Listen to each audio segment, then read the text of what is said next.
chapter that we have not covered in the core manual, and it refers to transportation and disposal and spill management. And we're gonna talk about it today and a little bit tomorrow. And I'm not gonna keep you long today. I'm gonna let you. We're gonna talk about it a little bit, and then probably 20 or 30 minutes, and then I'll let you sort of do a little additional polishing or bone up on for your pesticide test. So, how many of you have any experience with the transportation of pesticides? You ever have to move any of them? Okay. Well, yeah, I need a car. It's as varied as anything we've ever done. You know, when we're talking about transportation of pesticides, it can be something as simple as going to Lowe's and buying a can of Raid that you might use around your home, or getting a jug of Roundup, or if you're a larger agricultural producer or work for someone that does, you may have to go to a chemical warehouse, and they may put what we call a tote, a 275-gallon container of Roundup in the back of your pickup. So as we think about that, there's a lot of different scenarios that come up. But the one thing that you got to be aware of is if you're operating a vehicle and have pesticides in the back or in that vehicle, you are responsible for that material and the transportation of that material from the location where it was acquired to where you are going to be using it. And if assume we're talking about the Roundup, you don't just pitch that in the back of the truck and start off down the road at 60 miles an hour, because if we just got a gallon or a 2.5-gallon jug of it, and you go around a curve, or you happen to meet somebody on your side of the road, and you have to jerk the vehicle over to hit the ditch, and that 2.5-gallon jug goes from one side of the truck to the other and happens to rupture, and you're not aware of that it ruptured. So it's beginning to leak out in the back of the bed of the truck, and you drive the additional 8 or 9 miles to your home, and you get out and you reach back to get your jug of Roundup, and it's empty. It's not there. What have you done? What's the potential hazard that's there? A spill. A spill. And in this scenario, the way I outlined it, you've spilled that Roundup over an extended area. And in this situation, it would be considered a hazardous material. So, in theory, you could be responsible for the cleanup of an extended amount of highway. Could be a major cost to you. Now, I'm talking about just a small amount, but if that 275-gallon tote had ruptured, it would be a much greater significance. So, and as we talk about these things, the idea of a chemical spill or a hazardous material spill is really of an economic concern to individuals and insurance companies. More than likely you would have had some vehicle insurance, but I would question to think that the vehicle insurance would cover the loss of a chemical material like this. So, cleanup is a major concern. So, and as an operator, you're going to be responsible for the transportation of that material. So how would, like the example that you just said, should we have insurance to cover that kind of stuff? I mean, I know you vehicle. Carol, No? I don't think that you can reasonably insure yourself for all types of hazards. Now, were you to be an agricultural, say a private feed store operator, and you're going to have considerable volume of agricultural chemicals that you're moving to your location, that would be different. I think you would need some sort of rider type policy to cover you there. But if you're just an individual farmer or producer using reasonable care, I think you'd be okay that way. I wouldn't go to the cost of an insurance. Because when you get into the cost of insurance of this type, it's probably going to be pretty expensive because of the associated ramifications that can come with it. But you know, for Carol to go get a jug of Roundup and have an insurance policy for that, no, I wouldn't do it. Okay. Yeah, but if you're doing things that tend to be more dangerous and you're doing it more often, then liability insurance might be your best friend. Just you really got to look at what are the odds that you're going to get sued by somebody, the government, somebody, and just if you're just going to Lowe's once a year to get, like you says, to get a gallon of Roundup, no, you wouldn't have to worry about it. But and use reasonable care. Yes. Yeah, it depends upon the level of exposure that you have, and that minimal exposure, you got minimal risk. But the guys that we used to get ag chemicals from, they would have a 24-foot 10-wheeler truck, and they would be bringing us 3 or 4 pallets of material at one time. It was a major concern to them. They had to have it. Of course, they were dictated by VDOT or Department of Transportation regulations, and there were certain things that they had to do and had to meet. So, but their exposure was much greater. They did that every day, day in and day out. So they needed to do that. Yeah, but go ahead, Tom. That is a consideration for if you're buying, a lot like to spray field, but maybe only once a year kind of thing. Look at the cost they would charge to deliver versus your costs for you going and picking up and bringing it back yourself. If they're not going to charge a whole lot more for delivery, it might be worth it though to go ahead and pay for it because they're going to be liable for any accidents that happen while it's being brought to your farm and that kind of thing. So if it's not a whole lot more, it might be worth it for the peace of mind there. Okay. But, But as John says, on reasonable care and that kind of stuff. If you're going to be transported on your old beat up truck that's got a 50-50 chance of exploding, maybe you want to go ahead and let them deliver, not risk it. Well, and as an extension of what Tom was saying, there are a lot.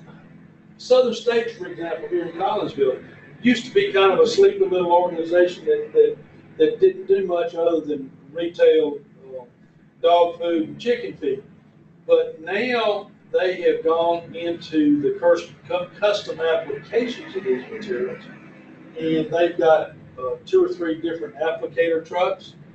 And assume that Jonathan there's got 50 acres of pasture land that has got thistles in it.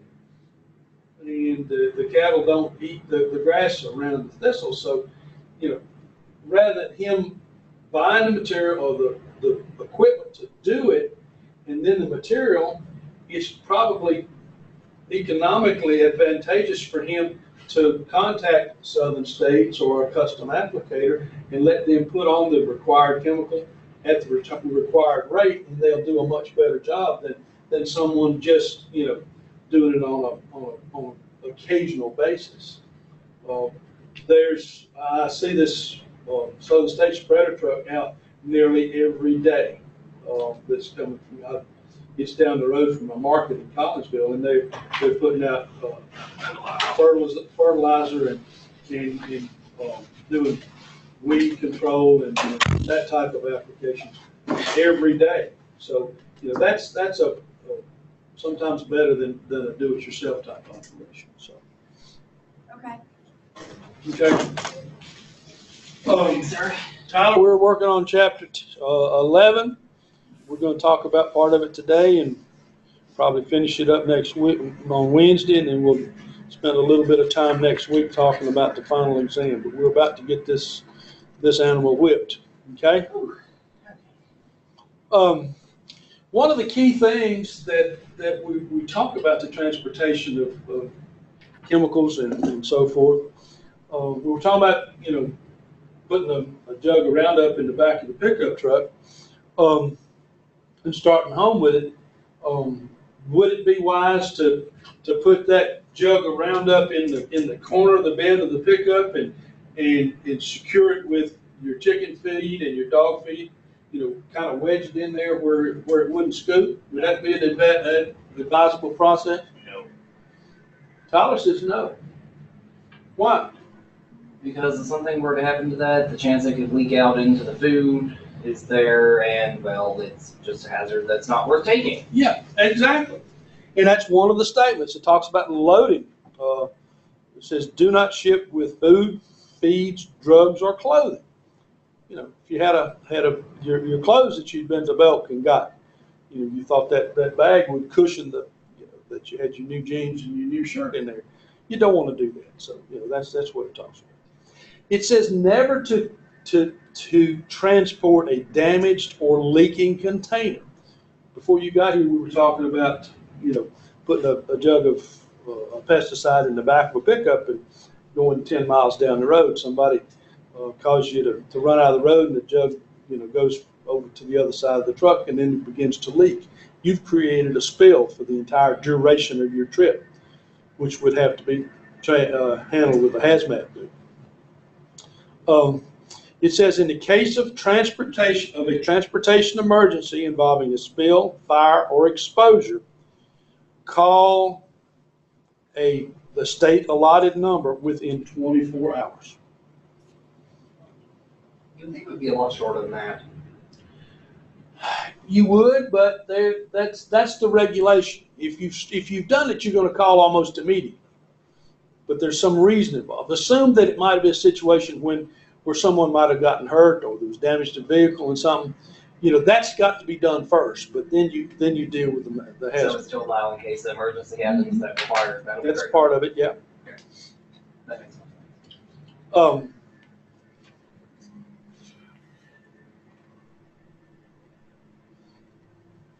It talks about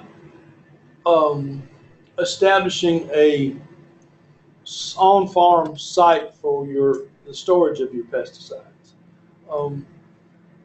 The storage of pesticides is critical. Some of the other things that we've talked about here, it says only buy the volume of material that you're going to need for a given year. And I recognize that statement as being valid, a good idea. But from an agricultural producer standpoint, It's a lot different, but there's a lot of difference between dropping like $150 for what you're going to use now and $20,000. well, there's the monetary aspect of it, as Tyler says. It's very valid. But from an agricultural producer standpoint, you can know the amount of herbicide that you're going to need to plant your crop initially, that you're doing pre-emergence type herbicide. That you can do. But if you're talking about dealing with crops like I've grown, with apples and peaches and grapes and pumpkins, you cannot anticipate the needs for a year that diseases and pests are going to put on. That's just not a realistic statement. And the people that made that statement are not, they don't have a real touch of reality in my eyes. So, you're going to have to be able to store a volume of pesticides. And the storage that we've had at home has been quite different than what they recommend. There's some mighty pristine types of storage facilities that are available, but they want you to have a sealed concrete floor. I want you to have ventilation, temperature control, because some of the materials that you will purchase may be liquid, and Gas. what? I was gonna say freezer turn into a gas. Well, there's more danger of freezing of materials, and that's one reason they tell you to get what you're going to need for the season. That way, you're not carrying it over the winter. But that's not realistic in my eyes.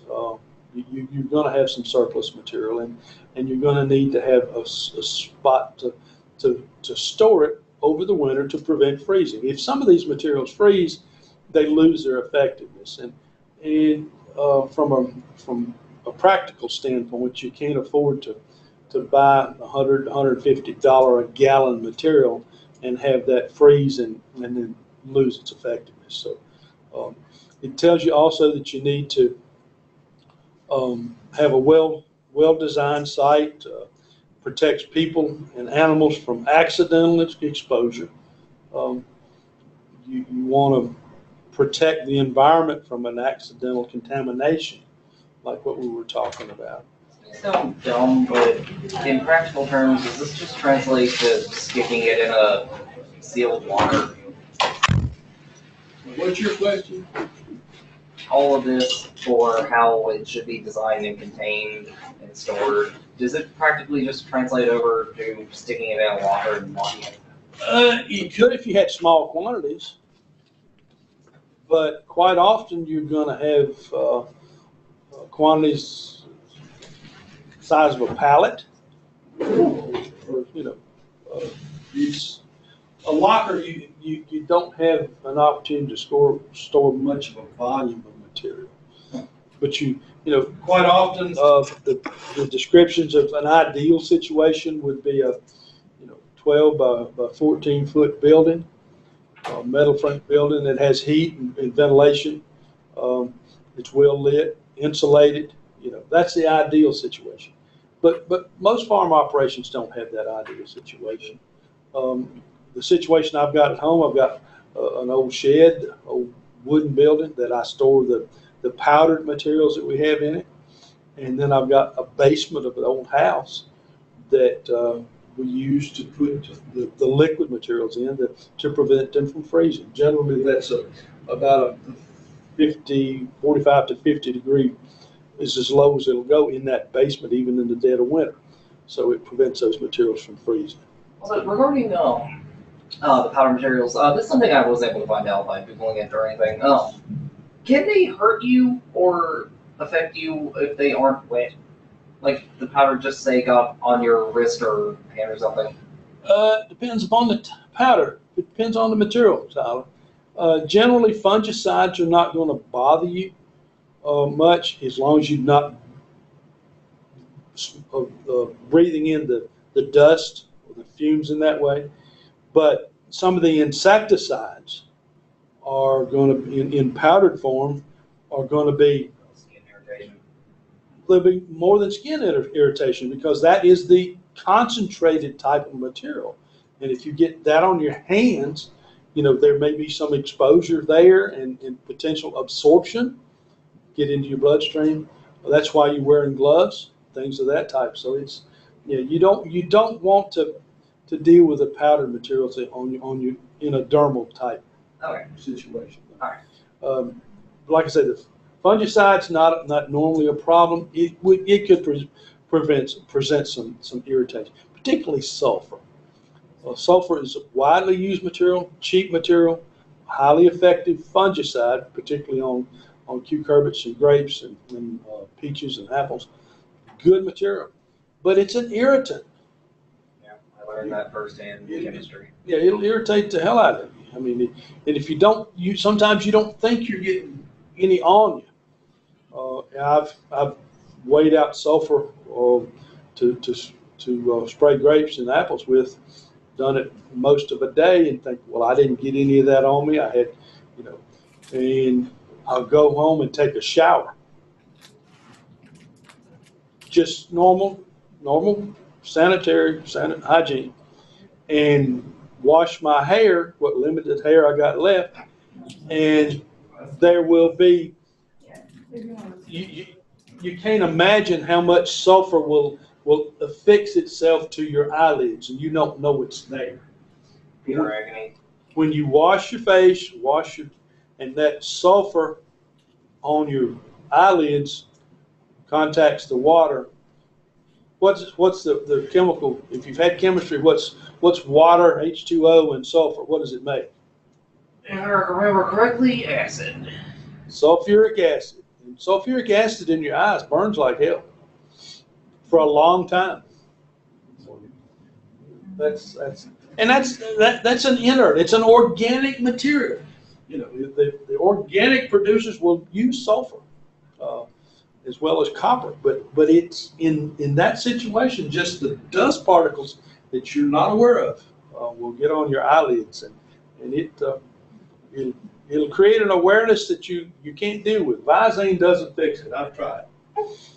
So, but you know, as we talk about the storage of pesticides, the temperature extremes and moisture extremes can be a real problem with the storage of these materials. So you want to be sure that you got your storage site secure, be able to lock it, and you're going to have to be able to identify that it is a storage facility.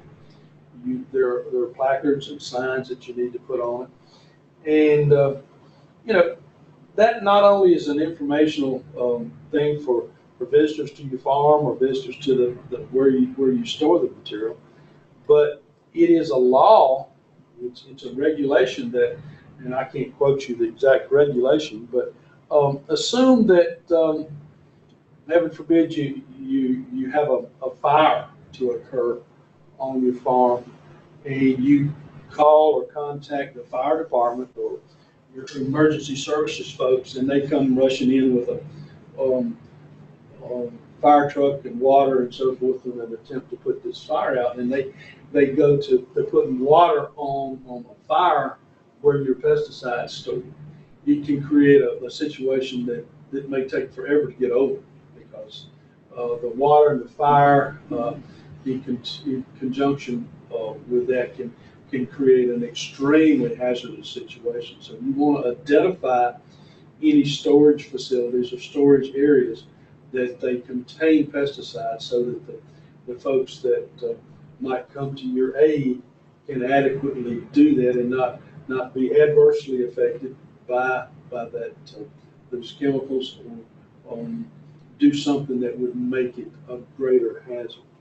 Are we talking about the placards? Yes. Placards to identify. Yeah, that's what you got to do.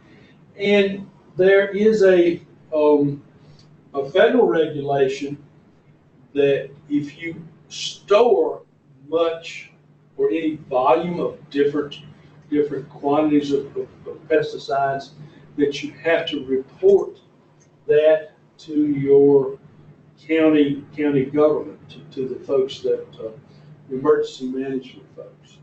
And there's quite an extended list of materials that are listed on this SARA list that's got to be reported. I never had to do much of that, but there was a couple of times when early in the season I might have had a pallet of an insecticide that was a 50% material, and the regulation says that if you're storing more than, say, 10 pounds of the active ingredient, that you had to report that to your county government.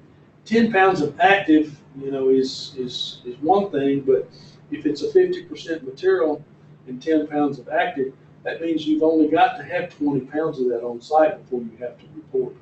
But there's a time period that's associated with that. So we won't get into the details of that, but just want you to know that there are certain materials that are on this list that has to be reported to your county government if you store extensive amounts of that. Tom, it's about 30 minutes out from your folks going to take the test. You want to just let them bone up a little bit, and we'll hesitate right here and let them sort of do some last minute prep and. Okay. And, that way we'll. Okay. Now the doctor's there, we can go against play. He's been here long enough. He knows we got it. Yeah. And you're gonna be back at 1:30, right? Yes. That meeting that I was worried about, it's like Wednesday.